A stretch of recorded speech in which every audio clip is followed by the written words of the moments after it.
autre Dieu là, le Dieu Baal, ou le Dieu d'Abraham, d'Isaac et de Jacob, le Dieu d'Israël. Et ça, c'est vraiment le combat du siècle. Et laissez-moi vous dire, dans ce combat du siècle, il y avait d'une part 850 personnes contre une seule personne. Je peux te dire que la majorité ne puisse pas t'intimider. Parce que vous savez, nous sommes dans un monde où les gens veulent être dans la majorité. Être comme tout le monde. Non. Celui qui marche avec Dieu ne cherche pas la majorité. Dieu seul est la majorité. Alléluia. Amen. Donc ne cherche pas à te laisser influencer. Tout le monde est là-bas, je veux aussi être, sinon je veux être marginalisé. Non, Élie était seul. Contre 850 faux prophètes de Baal. Il a marché 40 jours et 40. Laisse-moi te dire, la communion avec Dieu va faire de sorte que tu vas marcher sans relâche. Que tu vas aller très loin. Alléluia. Amen. Tu iras très loin avec Dieu. Et personne ne stoppera ta vie. Si tu entres réellement et que tu veilles sur ta communion avec Dieu, si tu prends le plaisir de manger cet aliment spirituel que nous appelons la parole de Dieu. Alléluia. La Bible. Oui, cette parole t'amènera très loin. Et tu seras étonné de voir même les gens de ta génération être fanés, fatigués de la vie, mais toi tu auras toujours la force et la vigueur. Et tu iras très loin. Élie, un homme comme toi et moi. Aujourd'hui, voici le sous-titre. Élie, un homme comme toi et moi. Si nous lisons dans Jacques, on nous dit quoi? Élie, Jacques chapitre 5, verset 17, si je ne m'abuse pas. Élie était un homme de même nature que nous.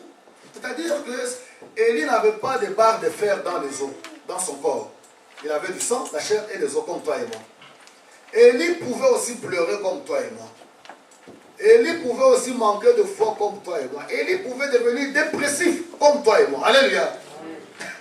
Mais ce même Élie-là qui était faible, Dieu a fait de lui un homme extraordinaire, utile pour son époque. De la même manière, toi qui m'entends aujourd'hui, tu ne peux pas imaginer ce que Dieu peut faire avec toi. Alléluia. Amen. Comme tu es là, dans ta faiblesse, dans tes faiblesses, et même si dans ta famille ou dans cette société, personne ne fait cas de toi, aux yeux de Dieu, tu as tellement du prix, et que le diable et même les hommes ne voudraient pas que tu puisses connaître réellement ton identité. Ce que Dieu a préparé pour ta vie. S'il était un vrai roi, déjà il a détourné le peuple du Dieu d'Israël. Il a conduit tout le peuple dans l'idolâtrie sous l'influence de maman Jézabel. Jézabel à Kinshasa, on l'appellerait bien Zézabel. Allez, pour les Congolais, ça ne sera pas Jézabel, ça sera Zézabel. À cause de cette méchante femme, tout le peuple a été conduit dans l'idolâtrie. Et le roi était là, impuissant. Pourquoi? Parce qu'il avait dans sa maison une dominatrice. C'est elle qui tenait les rênes, c'est elle qui dirigeait tout. Et là, il y a déjà des enseignements à recevoir pour tous les dirigeants de ce monde. La plupart des dirigeants que nous voyons dans ce monde, les présidents, les rois, les pasteurs, la plupart, ce sont des personnes faibles qui ont vendu leur pouvoir à leurs épouses. Alléluia. Amen. Oh. Vous ne dites pas bien Amen. Amen. Vous voyez voir toutes ces personnes-là qui crient devant vous le dimanche, sauf moi. Alléluia. Bon, tous ces gens-là qui crient des dictateurs, mais devant leurs épouses. Et la plupart des décisions que vous voyez tous ces grands de ce monde prendre, ce sont leurs épouses qui les prennent. En police. Voilà un roi qui a égorgé tous les faux prophètes parce qu'ils mangeaient à la table de Jézabel sous les frais du palais royal. Pendant que le pays était en crise, 3 ans et demi de sécheresse, le peuple crevait de faim, mais voilà les faux prophètes mangeaient à la table de la reine Jézabel. Comme les faux prophètes et comme les serviteurs congolais d'aujourd'hui qui mangent à la table des dirigeants, des grands de ce pays, des grands de ce monde, pendant que les membres dans leurs membres ou leur peuple souffrent et ils remplissent leurs poches. C'est ce que nous vivons aujourd'hui. Avez-vous vu un vrai homme de Dieu s'élever avec un message précis venant de la part de Dieu?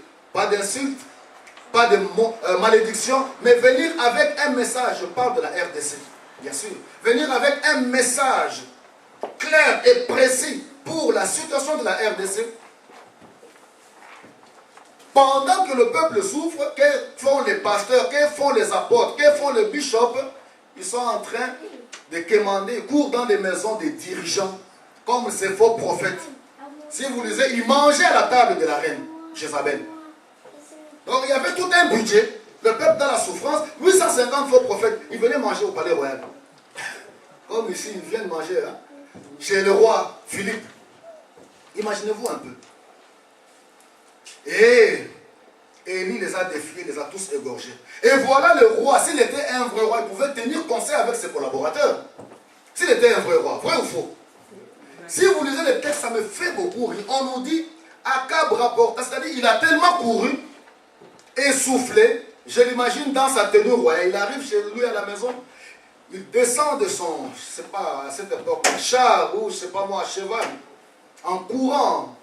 Peut-être que son chapeau qui tombe même épousé, essoufflé. Parce que ce qu'Élie avait fait, c'était effrayant. 850. Il court.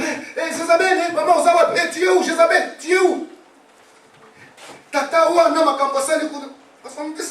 il rapporta à son chef, Jézabel, tout ce que Élie avait fait. Parce qu'il était un roi incapable, impuissant. Et combien d'hommes, combien de serviteurs, combien de chefs, combien de dirigeants sont des impuissants dans leur maison, dans leur ministère, sur leur travail. C'est les femmes qui dominent. Et nous voyons la réalité. Comment, que faire face au danger?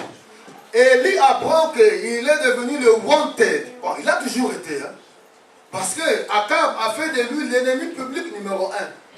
Lors de leur première rencontre, Akab a dit à Élie, c'est toi qui troubles Israël. Voilà, les dirigeants impies. C'est eux qui causent du désordre, mais ils accusent l'homme de Dieu. Et Élie avait le réflexe et le courage de lui dire, ce n'est pas moi, par contre, c'est toi et ta maison. C'est vous qui troublez la maison d'Israël. Toi, le roi Akab, tu es un roi impie.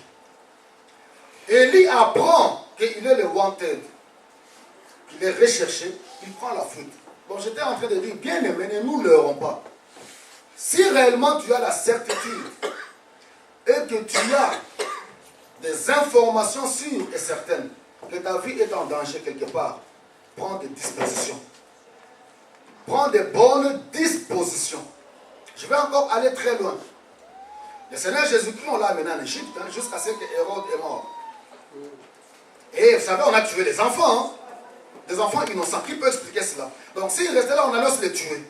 C'est pas pour rien que l'ange a dit, hé, Moutambout, Joseph, prends l'enfant, Kokim, avec sa maman Bokat Sangam en Égypte. Et à la naissance de Moïse, vous le savez, n'eût été aussi la sagesse de sa maman, de son père et de sa sœur. Moïse aussi allait mourir. Parce que le roi égyptien, Pharaon, soyez les bienvenus, il y a des places ici, maman. Ils ont eu l'intelligence, la sagesse de faire quoi? De cacher Moïse.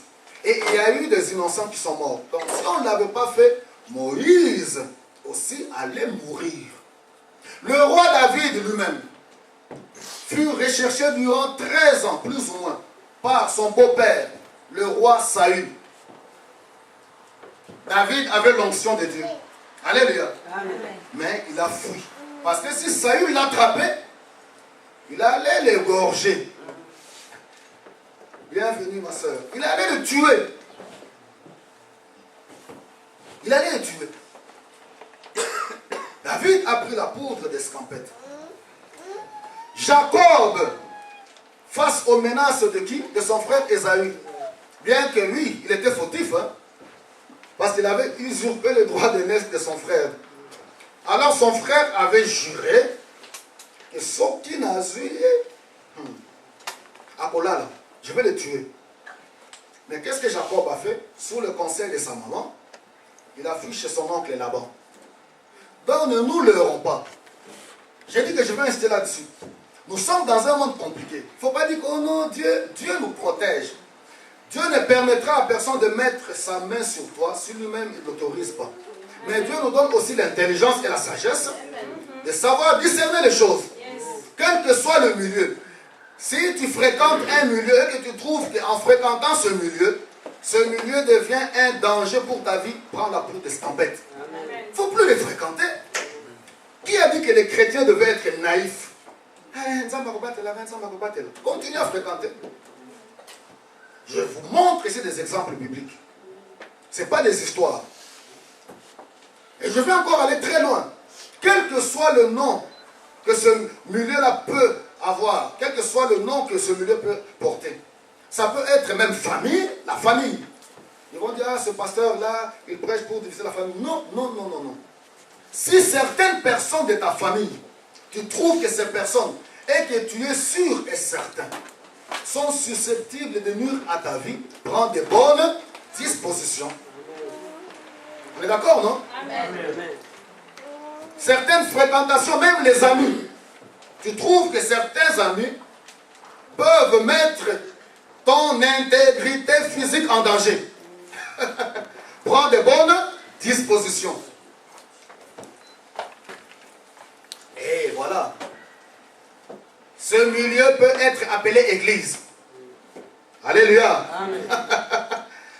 Si tu trouves que dans l'église, là où tu vas, et que ta vie peut être mise en danger, ne sois pas spirituel.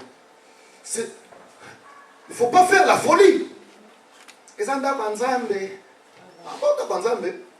La Bible dit n'abandonnez pas vos assemblées. Ah bon? Qu'est-ce que c'est qu'une assemblée? Dans notre église ici, avec l'évangile suivant, on va préparer des enseignements pour donner à l'église, pour montrer, pour dire ce que c'est une église, selon le Nouveau Testament. Pas les églises que les hommes ont détruites, c'est eux. Alléluia. Ce n'est pas tous. Il y a des vrais hommes de Dieu qui craignent Dieu, mais qui ne sont pas parfaits. Vous comprenez un peu? Mais qui aiment Dieu, qui craignent Dieu, à qui Dieu parle. À qui Dieu parle? Dieu ne va pas parler aux charlatans qui prennent des femmes d'autrui, qui sont en train de manipuler les gens, qui divisent les gens. Non. Non. Il y a des vrais hommes de Dieu. Ici en Belgique, il y en a. Si vous voulez prier pour que Dieu vous les révèle, Dieu vous les révélera. Il pourra vous les révéler. Alors Dieu lui dit, vous êtes fatigué? J'arrive à la fin. Hein? Alors au verset 11, l'Éternel dit, sors et tiens-toi là sur la montagne devant l'Éternel. Et voici que l'Éternel passa. Un grand vent violent déchirait les montagnes et brisait les rochers devant l'Éternel. Écoutez, l'Éternel n'était pas dans le vent. Bienvenue mes sœurs, entrez, que Dieu vous bénisse. Il y a la place devant ici. Ah, là ça me plaît beaucoup. Hein? Au verset 11. Que Dieu vous bénisse, prenez place. Il y a eu un grand vent qui déchirait les montagnes et brisait les rochers devant l'Éternel. Mais écoutez, on nous met deux points. L'Éternel n'était pas dans le vent. Ah, ça j'aime beaucoup, parce que les pentecôtistes que nous sommes, on pense que Dieu est dans tout ce qui bouge. Quand on invoque Dieu, les gens commencent... Ah, voilà, Dieu est là. Alléluia. Amen. Dans toutes nos réunions là, on commence, ça chauffe, les gens se jettent à gauche, à droite. Ah, Dieu est là. Non, c'est faux. Vous savez que le Saint-Esprit, le vent est le symbole du Saint-Esprit. Le vent. Il est aussi le symbole du Saint-Esprit. Mais Dieu n'était pas là, dans le vent. Donc à chaque fois, ne pensez pas que quand quelqu'un... J'aime beaucoup comme... Je suis congolais quinois. Dans les églises, les gens aiment la prédication. Venez ma soeur, bienvenue, venez prendre place. Il y a de la place devant ici. Que Dieu vous bénisse. Dans les églises, les gens aiment, les chrétiens congolais. Les Congolais aiment beaucoup ce qui bouge, l'ambiance. Nous avons tous grandi dans la musique, avec la musique. Alors, on vient dans l'église, on aime la musique, ce qui bouge. Alors, ils aiment aussi les prédications sébènes. Prédication longue, qui crie, il passe devant eux. Voilà, Dieu les montre. Et ils aiment ça. Et c'est pour ça que vous avez tous ces charlatans qui vous racontent des histoires. Ils pensent que voilà, c'est comme ça que Dieu parle. On nous dit que dans ce vent qui déchirait tout, Dieu n'était pas là-dedans. Dieu n'est pas bavard. Le Dieu des Congolais est tellement bavard, j'ai jamais vu un tel Dieu. Bavard. Bavard. À tout moment. Vous savez, quelqu'un ferme les yeux, Dieu a parlé. Au moment des offrandes, Dieu parle tout le temps. on ne va pas aujourd'hui accueillir toutes les nouvelles personnes qui sont ici pour la première fois, comme nous le faisons habituellement. Pour cause, aujourd'hui, c'est une journée un peu spéciale où vous avez traversé avec moi cet événement où ma maman Mado, s'est éteinte le 25 juin. Donc, la plupart des personnes qui sont ici, ce sont des gens de ma famille et de ma famille de cœur, donc des gens qui m'ont porté durant cette épreuve. Et plutôt que de demander à chacun de se présenter, c'est moi qui dois vous rendre la politesse et vous dire merci, parce que chacun de vous m'a accompagné à sa façon. Chacun de vous nous a accompagnés, devrais-je même dire, à traverser cette épreuve qui n'est pas facile. Aujourd'hui, 40 jours plus tard, après l'affliction de la mort, nous, en tant que croyants, nous avons décidé d'organiser ce jour d'abord pour vivre notre foi, parce que celle-ci ne peut pas s'arrêter au cimetière de Kitambo.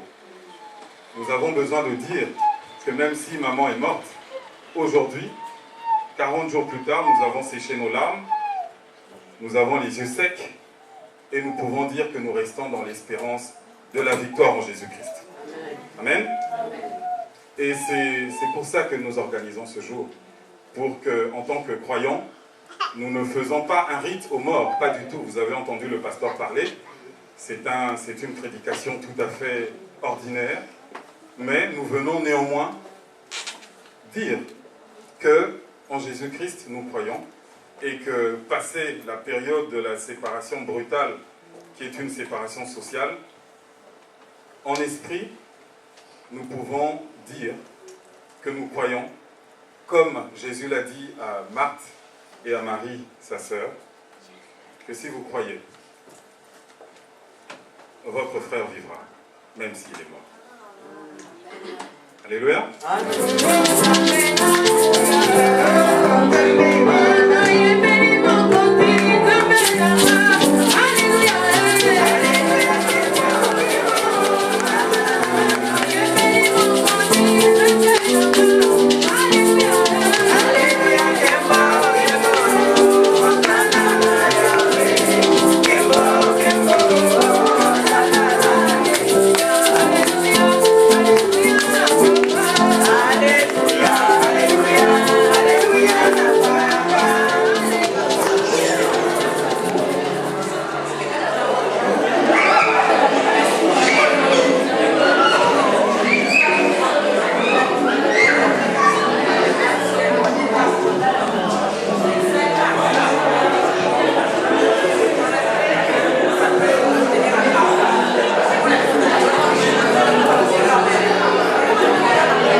Il faut voir meleke ko wewe ko joko kan tuye kumia. Kanisa nto kwambie. Banele la kiwe. Ba ko ye lo ko ko mo ke le lo ho ko mo ke le tu mampa. Bana wuli to te pelera ma to vele kumani yo. Ayari papa. Ise ya na e. Ngene lo miko. To ko yele. We kenen kon to we muao.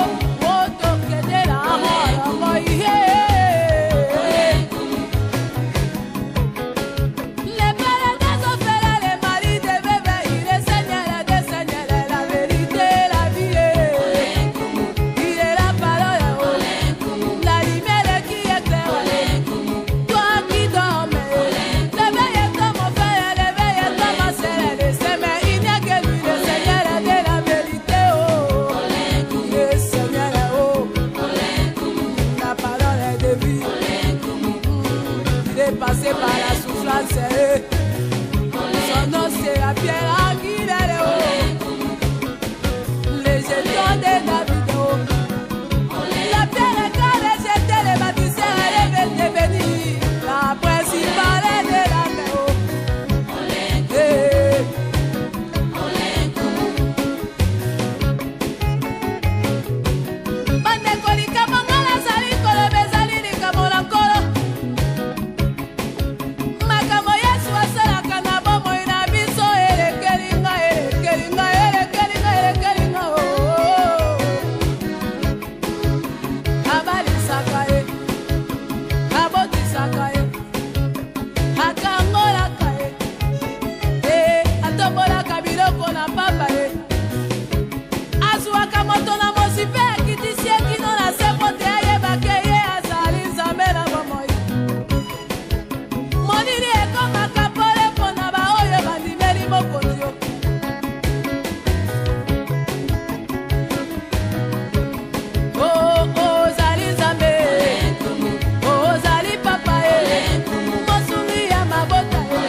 Confesser le bas Seigneur, te confesser que tu es Seigneur, devant la coutume tu es